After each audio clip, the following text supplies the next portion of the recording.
right. Again, we got some stuff to talk about today.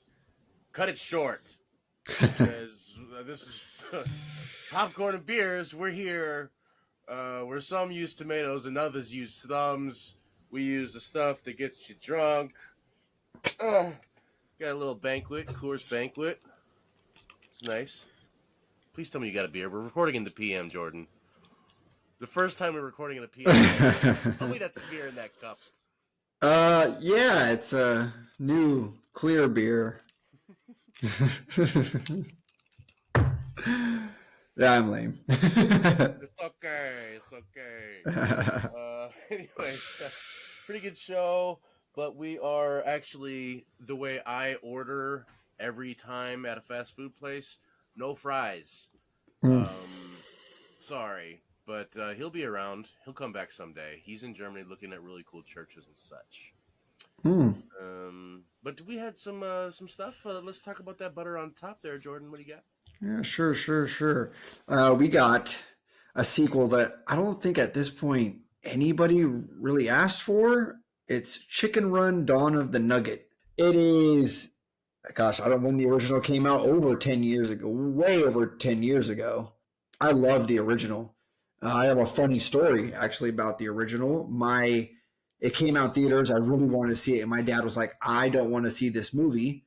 Let's go see something else." So we kind of just like went to the theater, and he's like, "Let's just see kind of this is playing right now. Let's watch."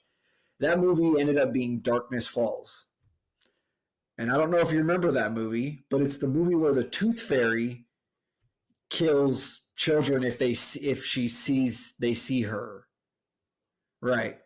And I was like 6. Oh shit!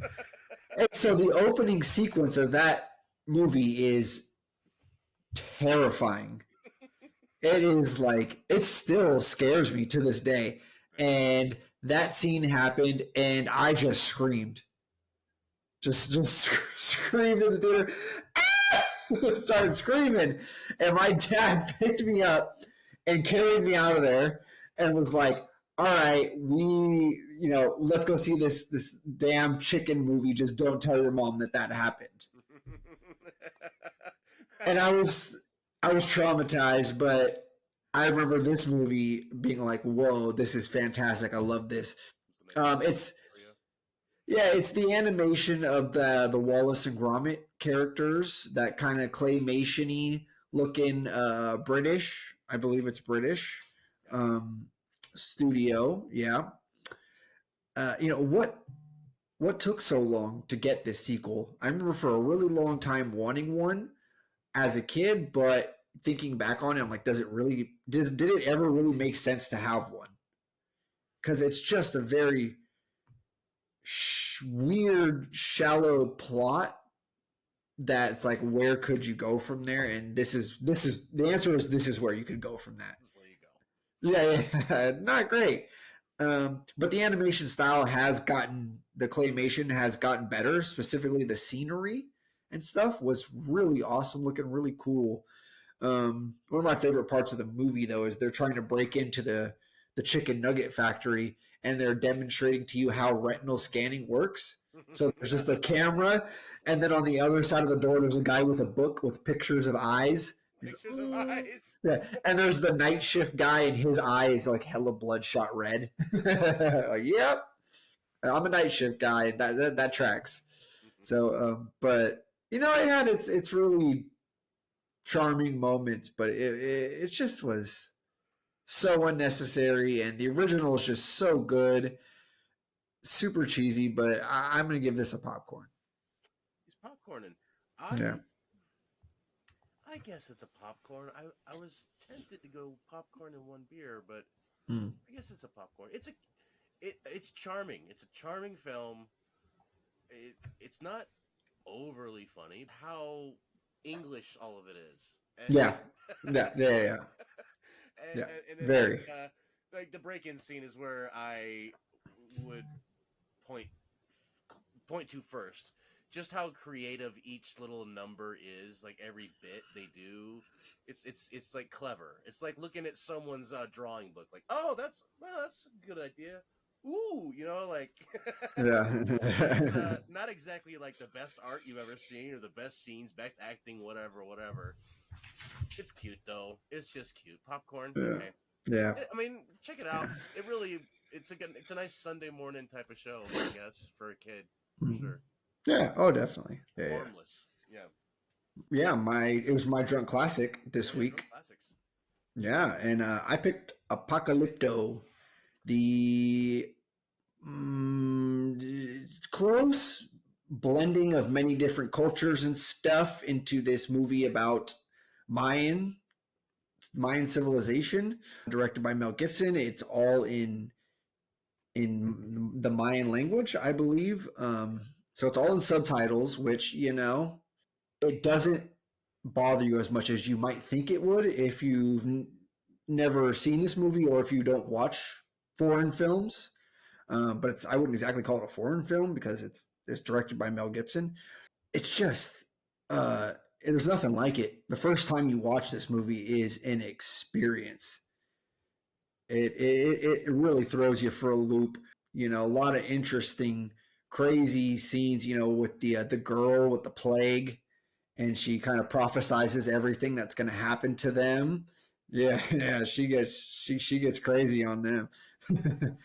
And it's funny, when when they get to the Mayan civilization and everyone's like in this weird state where they're like in this frenzy doing this ritual sacrificing people to the gods and whatnot. And I'm just kind of like, is nobody here just like an accountant or a baker? Like everyone is just this like crazy person. Like, you know what I mean? It's like everyone is just severely mentally disturbed. Like the craziest guy just like he's seizing and doing weird stuff. Like that's who you go to for your spiritual guidance. It's a lot to take it. And a good that in that same scene, because this is kind of the key moment of the whole movie is they're doing the sacrifice. Yeah. He's Kali Malashakhtadang the guy's heart out of his chest, cutting him open and ripping it out, holding it up. Kaliman, yeah. And they chop the guy's head off, and it's a really cool scene in there where they chop it off, and you get the camera view of the guy's eyeballs from his head getting chopped off. Yeah. It was kind of like boop, boop, boop, boop, boop, and then they kick it down the stairs. Yeah, I'm like, oh, that is creepy. That is It's some good good camera because effects. I mean, that's what you would experience if you had your head chopped off. Like you don't just die; you're still Yeah, alive for a second. yeah. Very They really make you feel like you're the one getting held down on that slab. yeah. Like they do a really good job of filming that and capturing the fear you would feel.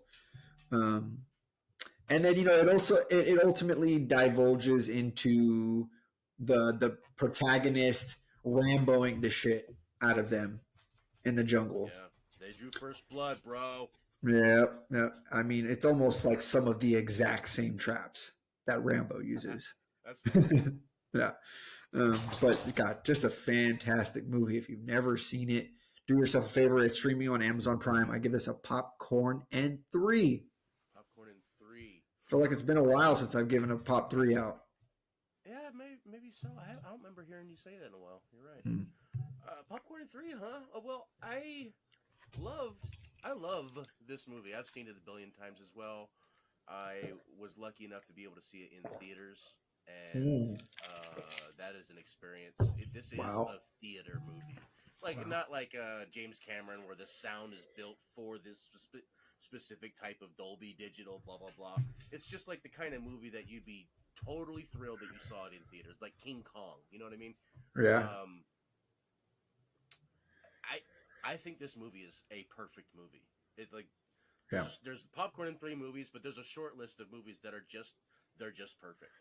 This Yeah. movie is perfect. It's got Mm-hmm. everything. Most of there's no dialogue whatsoever. So what do the subtitles matter? It's so Mm-hmm. good in its storytelling that you don't need any dialogue. It sets it up so perfectly. It serves it and like delivers. It's just good. They give agency to the villain, and then the Snake Inc., who's like the second in charge villain. He was Mm-hmm. such a good bad guy, like a Joker Yeah. type kind of. Yeah. And Almost. yeah, dude, I've seen it so uh, many times, and every time I still get like kind of tense because it's like such a good chase scene and like Yeah. the build up to get to the tower where the sacrifices are happening. And you're right, like seeing all the freak show stuff going on, like some of the it seemed like I attribute it to like this is the big festival day, like this is Yeah. when everyone gets to go nuts. On tomorrow is Wednesday where we get back to work. I'm just Yeah. assuming that's He's a not the preschool teacher. He's a preschool teacher tomorrow, but today he's chopping guys' heads off. yeah, today he's doing a lot of DMT on top of it, Yeah. and the little fat boys just having a great time. Starting that holiday list, watching Gremlins. Gremlins. I think I watched it on HBO Max, I believe. Nothing makes me feel more like I'm ready for some Christmas. Like this is Christmas time. Than that opening after the like pseudo racist Chinese shop scene where he finds it with the super racialized Asian man selling the gremlins. But when it opens on the town with that song,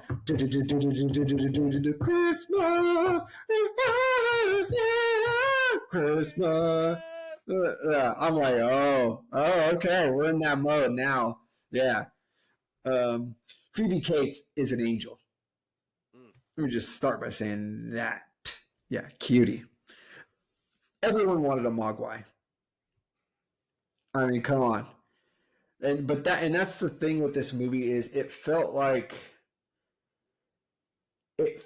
just a straight IP money grab. Like, oh man, we are gonna brand the shit out of these. We're gonna sell plush Mogwais and they're gonna be like Furbies. And was this pre-Furby, after Furby? This was way before Furby. Oh, way before Furby, dude. But I feel like Furby ripped them off totally.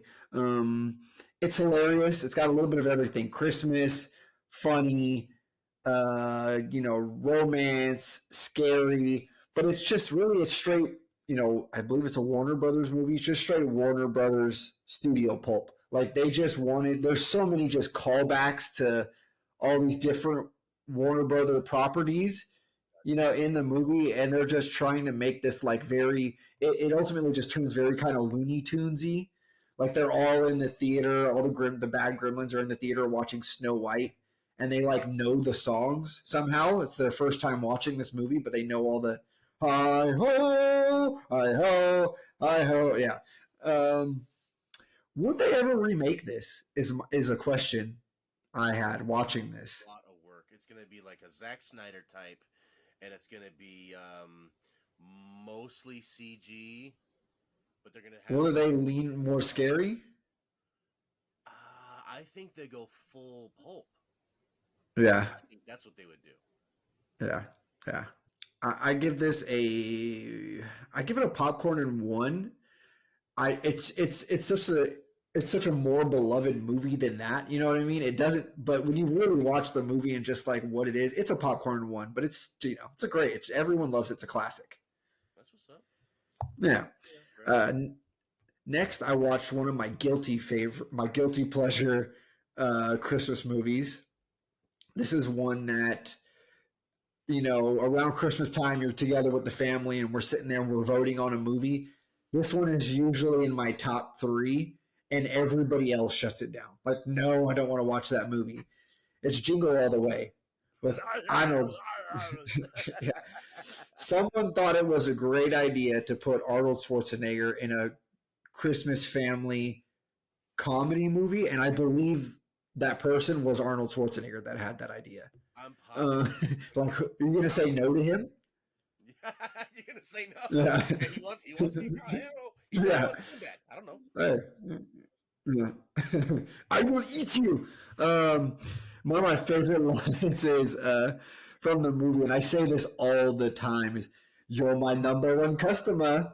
When he's on the phone working, and then he picks up on his wife, and he's like, "Yes, yes, I'll pick the kid up from school. Thank you. You're my number one customer." And I love dropping that line on people and either watching them be like, "Oh man, that's good," or being like, "What? What are you talking about?" There's really cool costume design. If this movie has one thing going for it, it's some really cool costume designing. Like as far as Turbo Man and his nemesis, I don't remember his name, Yeah, whatever.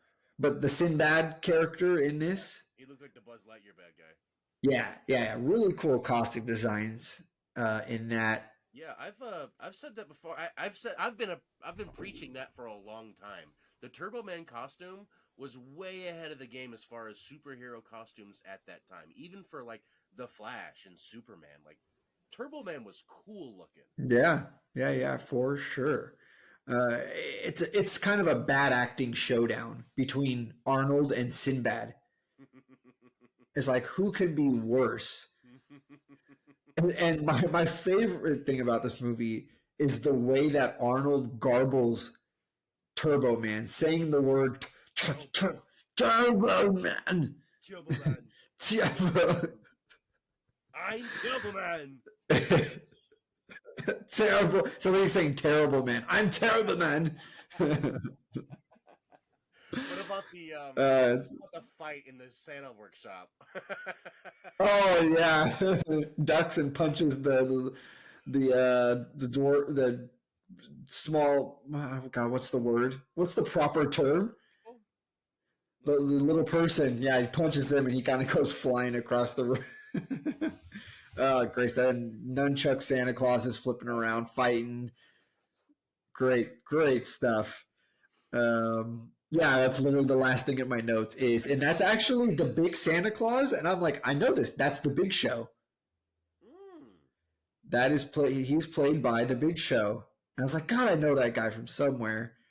Yeah, that's a fantastic scene. I give this. It's a total popcorn movie. It's not good, but it's a classic. It's just a Christmas classic. You're not going to find a very many super highly quality Christmas movies. To be honest, You're not gonna find a lot of quality ones, and the '90s was just a brutal wasteland. There was so much corn. Yeah. I mean, the Santa Claus is corny, bro. Oh yeah. This is not. This is not an exception. What about Phil Hartman though? Like the Oh great. the R.I.P. adulterer. Yeah. Cookies. Yeah, put that cookie down now.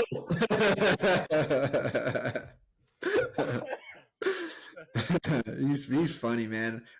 Yeah, shout out to R.I.P. that guy. Yeah, I mean, obviously, the best Christmas movie. I'm gonna tangent us for a second. The best Christmas movie of all time, because this is a movie that I put my top even outside of just Christmas movies, and you have to count it and its sequel as one. Home Alone, Home Alone 2. Yes. Pop threes in the top echelon of just movies, for sure. To me, that could be subjective, Well, it is known for its incredible soundtrack. Fourth wall breaking kid who's super cool, clever kid. It's not new, but he did a revolutionary job as being the cool kid. Yeah, I wouldn't be. I'm not mad at your deciding it's that high in the list. It's definitely yeah. top 25 Christmas movies all time for sure. Yeah, see, I'm a firm believer in I try to save watching, all the good scary movies. Like I don't watch things that are in my yearly rotation outside of October. Like I'm like, oh no, I gotta wait. Like just wait till October. I'm gonna enjoy it so much more. Gotcha. And so Christmas movies are the same thing. Like but Home Alone is one that I feel like is outside. Like I will watch Home Alone just like during the summer, like on a random day. It'll be on TV because it plays all year long. It seems like on some channel, Home Alone is always on. Yeah, it's got some syndication, TBS or whatever for sure. Yeah. So, yeah. I had a Talk Boy. I got one of the Talk Boys. Oh yeah. Little recorder. Get out of here, you little creep. That was the toy of the year, a recorder. Yeah. Oh man. Slow motion. The genesis of many young podcasters, future podcasters. Right. Yeah. Engineers and all this. Yeah. So next, I got to watch a series. It is a French heist series. It is called Lupin. It was the third part. It was kind of branded as a limited 3-part series, and it took a really, really long time. to get to this conclusion with COVID and all that, and it was about an average of about 2 years in between parts. So that was a struggle to stay hooked into this series, but it's so well done. Um, you know, it's got a lot of the heist tropes and all that normal stuff. It's voiced over in English from French, so you get a sense that the acting isn't good, but I gotta give it. It's a voiceover, so I can't fault it on that. The lead character Omar Sy, you may recognize his face in a couple like big budget American projects. He's super charismatic, but it's just that he's supposed to be this gentleman thief. Basically, he models himself after this book character, this fake character named Lupin, like a children's book. Um, and he kind of fashions himself into the real life version of this. And so he's supposed to be like this Sherlock Holmesy, James Bond, suave thief man, but he's just like this kind of, yeah, he's kind of this big, kind of oafish, lumbering guy. Like he just doesn't seem like he just doesn't seem like the most coordinated guy, to be honest. It's a little hard to buy in at times. Some of the things he does, you're like, I don't know. Yeah, it's like he just kind of blends into places with all these ridiculous disguises, and I'm like, dude, you are Black man in French. Yes, exactly. Like, and they do point that out. Like sometimes in the dialogue, they'll be like, I don't know about you. And the thing that bugs me too is his voiceover. Whoever did his voiceover acting sounds way too much like Will Smith at times. Oh, Yeah, yeah. It could be Will Smith. You like Will Smith? Yeah. A cool part of this show is I'm sure the actor Omar Sy had a hand in this. His character is always in just the freshest pair of high top Jordan ones. Like he in every scene, he's got a different colorway going. Super awesome stuff. Not a crazy sneakerhead, but you got to respect the high top Jordan ones. Yeah, classic. A lot of timeline jumps and all that, twists, big reveals, and it's not one big heist per season. Like you're not building up to this like one big climactic heist. You're getting all these little things. Like you're getting one almost every episode, like a little mini heist that he's going through to get these things. Yeah, good cat and mouse between him and the police. The problem with this, it's short seasons and it gets a little formulaic at times. But the problem was that they spent about 6 years getting through this thing, branding it as a 3-part thing. So you're like, okay, we're coming to a conclusion here, and they leave it super, super, super open ended. Like you're like they could have just ended it where you're not happy about it, but it's an ending that makes sense. But then they kind of throw you for a loop, and now they're like, oh, we're gonna, we could potentially make 5, 6 seasons out of this, and I'm like, you so didn't have to. Like I think action figures, bro. Action figures. Yeah. This season I give a pop 1. The show as a whole, I give a pop 2. Pop 2. Yeah. Pop 2. Okay. Nice. Yes. I saw a little bit of that. I like maybe an episode. It's pretty good. I like it. I'd definitely check it out. Yeah, it's worth the watch. It's entertaining stuff. So last but not least, I watched a big Netflix drop, the Gran Turismo movie. Yeah, Sony PlayStation Films Productions, who hasn't been doing a bad job. Say what you want, I didn't hate the Uncharted movie. I was trying to think of what else they did.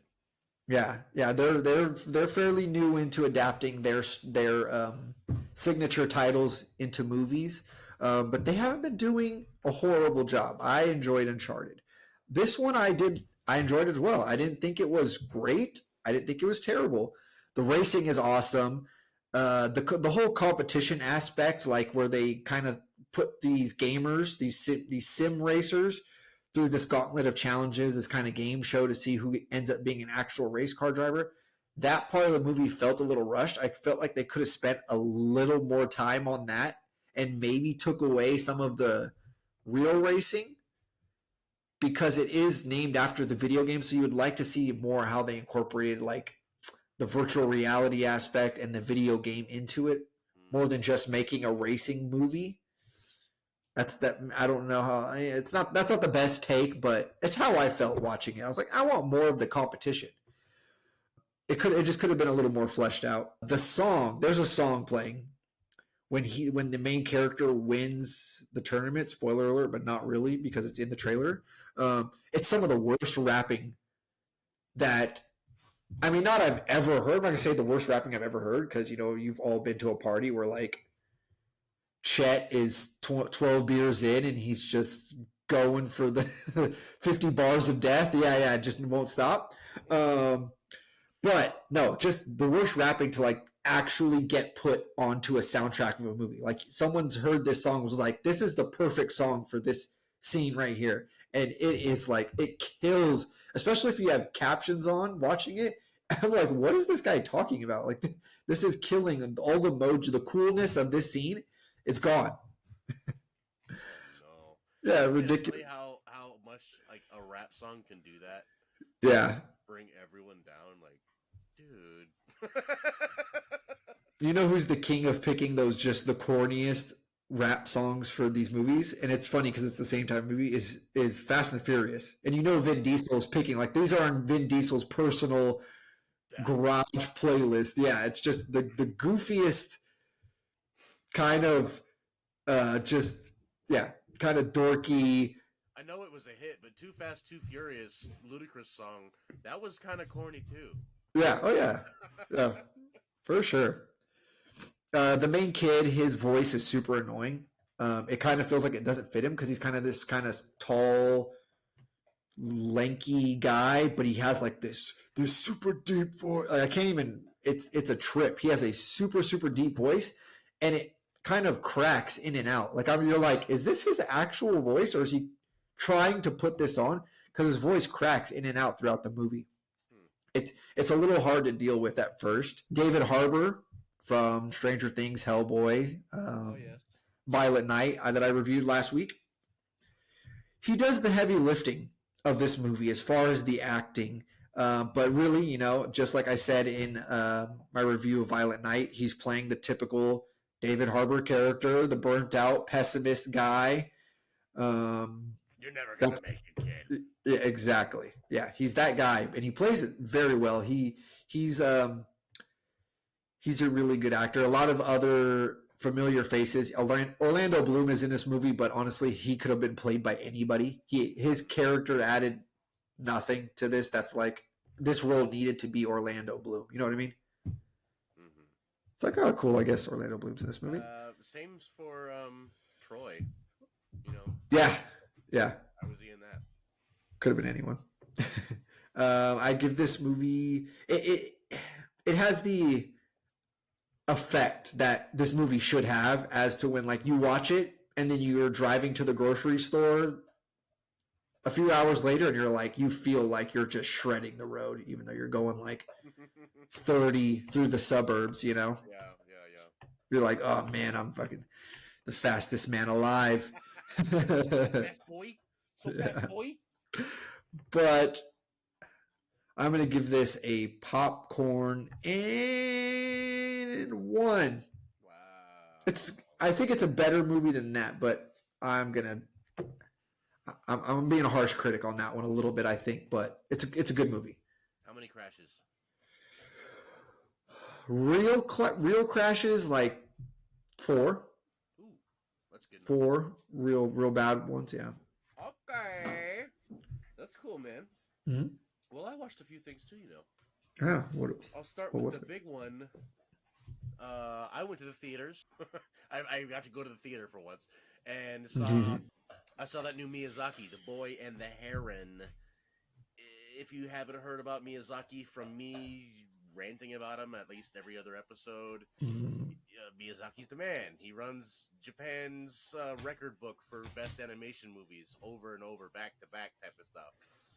Incredible animation studio. He came out of retirement to show his son how to do it. He made another movie that was kind of a visual banger, if not great movie. Visually stunning movie. This is the one where all the teenagers of this year are gonna say, "You have to take some mushrooms and go see the Bohemian Rhapsody. You gotta do Good. it, dude." It's wild. It's like an Alice in Wonderland type of ride. You know, Oh, cool. it's a boy whose mom died, and then he goes on some sort of mystical, otherworldly journey to find her. Wait. Is there a heron? There is a heron. Oh, The heron is his guide. I didn't know what I was doing. I saw the subtitle version, which I'm fine with. yeah. Uh, but I was looking forward to the American voice actors because it's a stacked cast. Florence Pugh, Willem Dafoe plays the heron, and Willem Dafoe's perfect for the heron because the Japanese heron talks like this, like No. Godspeed, Spider-Man. Yeah. There's a lot of other big names in it. It's a great story. So it's based a lot on Miyazaki's life. He had to go away and live in this house in the country. His father, right after World War II, had his own factory. He ran a mill or something. I don't know what they made. Oh, they made planes. So they made planes. That's in the movie too.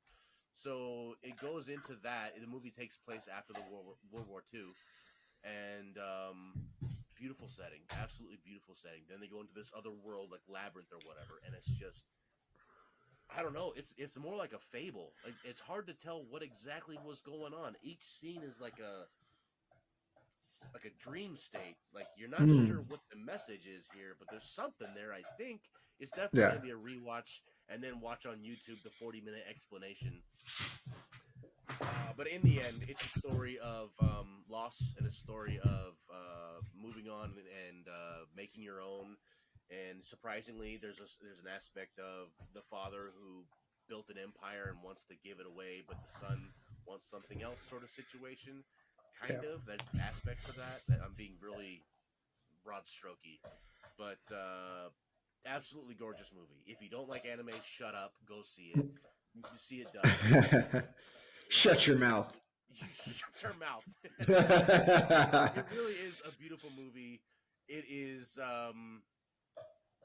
it's weird though. So like if you're gonna if your wife is judgmental about weird movies, then don't take your wife or whatever, you know what I mean? It's only for nerds. I don't know. It's beautiful. I give it a popcorn and one. It's not my favorite Miyazaki, but it's damn good. All right, back to Christmas. All I right. watched what's on my Christmassy type of. I usually try to watch Christmas Story. Just about everyone tries to watch Christmas Story. Yeah. Not much to say about it. It's just a good movie. It's Yeah. just a good movie. And as far as good Christmas movies, it's up there. It's a wonderful time machine. It's the opposite of a movie that didn't age well because it really puts you in that year. Like, Yeah. talking about the 70s, the 60s maybe, but 70s, Yeah. it shows you what the mall was like. Like, it shows you what it was like to be lower middle class, and like their town was kind of a dump, but it was Yeah. normal. For sure. No, but my favorite part is towards the end. Is it the end? I don't know. But it's Christmas night. The kids are in bed now. It's all over, and or is it Christmas Eve? I don't know. But the husband and wife are just sitting on the chair looking at the Christmas tree, and there's snow outside, and the lights are out, and they're just sitting there, just like peacefully. That's the most Christmassy Christmas I know about. I don't know about you. Yeah. Just Yeah. chilling and looking at the Christmas. Popcorn and 3. That's what Christmas Story is. I'll tell you that. Another movie that had just a sequel that nobody really asked for, that came out last year, but honestly, I really enjoyed the sequel. I didn't think it's definitely a popcorn type movie, but Okay. a good sequel, just very very true to its original. That's good. I'll try to catch it. Yeah, it's worth a watch. Nice. He definitely looks exactly the same. No, exactly. Yeah. Okay. Still on some Christmas. I did not see. What's the famous one? It's a Wonderful Life. I didn't see It's a Wonderful Life, but I saw recreation in Yeah. a Nicolas Cage banger, Family Man. Mm-hmm. You seen this one? Yes. No, I haven't seen. Um, you haven't seen it? Oh, it's pretty Nope. good. So No. it's a story of the CEO of a big brokerage or whatever. He comes across an angel who's like, "Oh, you got it all, don't you? Huh?" Okay, so I say it like that because it's Don Cheadle pretending to be like a slick Manhattan dude. He's Mm. like, "Yeah, bust it, bust it, bust it. Check out these numbers and all this." Like, what are you doing, Don Cheadle? And then it turns out like that's not how he talks. The character was playing a character, but then he comes out of it. But it reminded me Okay. though, his slick talking Manhattan dude is just as bad as his British accent from Ocean's 11. Like, what's going on Yeah. there? Just Yeah. be Don Cheadle. We like Don Cheadle. Yeah. But the angel sets him in another life where he wakes up and he's with his college crush instead of being a rich millionaire guy. He didn't get on the plane. This is his other alternate, Mm. So he Yeah. wakes up. He wakes up and he's got a woman in his bed. He's like, okay. But then like toddlers come in screaming. It's Christmas Day. They're screaming about the presents, and he's like, and then he does what any normal person would do, and he finds the keys and drives away. That was about the most like I was wondering how it was gonna work out. Like in so many movies, it's like whatever. He didn't say a word to anyone. He just like okay. He put on his boots and left. It was wonderful. Yeah. Anyway, it was Nick Cage around the time that he was like big time. Nick Cage is in a movie. Let's go see it. Oh yeah. I think her name's Taya Leone. Is that right? The same woman from Madam Secretary and Bad Boys we talked about weeks ago. Oh, okay. Man, she's just an angel, and it doesn't help that like the character she's playing is dream perfect wife. Like she's got even when she's mad at him, she has excellent communication skills. Like that's the whole thing about it that really gets me. Like okay, like you're asking him to give up his millions and millions, but she is like the perfect wife. Like she's incredible. Um, the thing about the movie that gets me though is he they make it seem like he has to choose. Oh yeah. But he doesn't have to choose. He can just go make money, and then I don't know. They do set up that with the plot, like no, but this is the life we want, kind of thing. Blah blah blah. Yeah. And in the end, he has to go back to his regular life, and then he connects with her, and then they talk over coffee. It's a great movie. I kind of spoiled it, but it's old. You should see it anyway. It's a heartfelt movie. It's got some problems, but it's fun. Watching Nick Cage like try to figure things out is always cool. It's a popcorn in one movie. Good Christmas time. Then I watched The Nice Guys, or maybe it's Nice Guys. It's Ryan Gosling and Russell Crowe on Yeah. Netflix. This is a great movie, dude. It's a I good don't know. movie. Yeah, I like that one. Bombed, I think, and I don't know why. It was a great movie. Yeah. Russell Crowe he plays a perfect character. Ryan Gosling plays a better character. Like, Yeah. and I think this is partially why he got the job of Ken, because he plays like a himbo, like totally. Yeah. But he plays a drunk. It's just so funny. The dialogue is great. The way Ryan Gosling reacts to stuff is just hilarious, and it's a great kind of a who done it sort of private eye movie, but with Yeah. two idiots that don't like each other. Yeah. Yeah, I give it a popcorn and one. It's a good movie, 70s disco, blah blah blah, fun stuff. Yeah, that movie took Ryan Gosling out of that like seeing him as the Notebook guy to me. Like it made him like an actual like I want to Ryan Gosling is some kind of other kind of movie comes out I'll be like he became a draw for me. Like oh yeah, Ryan Gosling, I like that movie. He's a good actor. Okay, I see that. Other than being like the rom com guy, Right. So Yeah. Or Remember the Titans. Was he oh Sunshine? no, he was in it, but he wasn't Sunshine. He's the other white guy. That wasn't Gary Bertier. I think that's all I saw. Yeah, that's it. Yeah, Right Fire on. Aaron, go see it. Chicken Run, go see it. But what are we gonna go see this week in the Butter on Top for Christmas week? Surprisingly, there is a lot coming out.